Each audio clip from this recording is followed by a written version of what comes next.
children's fairy tale has this wonderful tale where there is this bad guy or the Rakshas, and there is this good guy or the Rajkumar or the prince, and there is this princess, and the bad guy or the Rakshas has either taken away the princess or hurting the princess or whatever, and the prince has to defeat the Rakshas.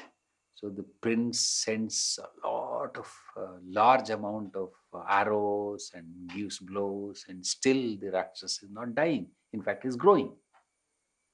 And then some silly old woman comes to this prince and says, whispers, saying, "Look, this Rakshasa's life is not in his body, but it is hidden away seven seas away beyond seven forts in a little cage in the shape of a parrot." Now, this is such a beautiful metaphor. The parrot, which is an epitome of non-violence, is holding the life of this most obnoxious bad guy, the violent guy. That's how civilizations are. So if you want to correct the Rakshas, you have to, handle the parrot. And how do you handle the parrot? Either you kill the parrot or you own the parrot. You make it your own.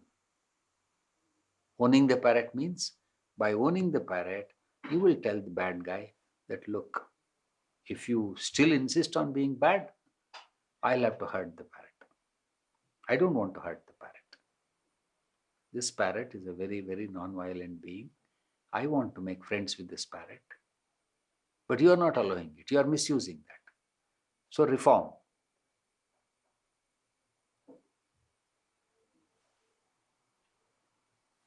So I think that's how you reform fascists.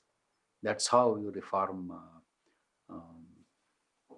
bad guys or Hitlers of the world.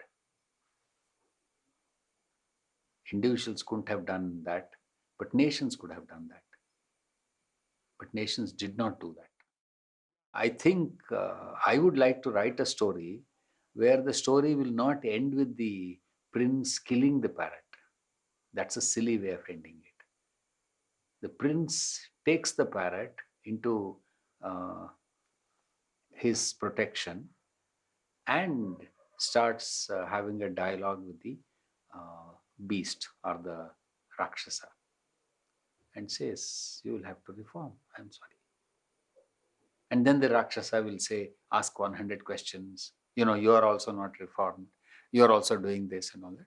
So the prince will have to say, yes, after you are reformed, I will let this parrot free. Because this parrot, which is nature, should neither belong to me nor belong to you. I'm holding this ransom only because you are trying to misuse it. So, there are many ways in which a metaphor can be made meaningful.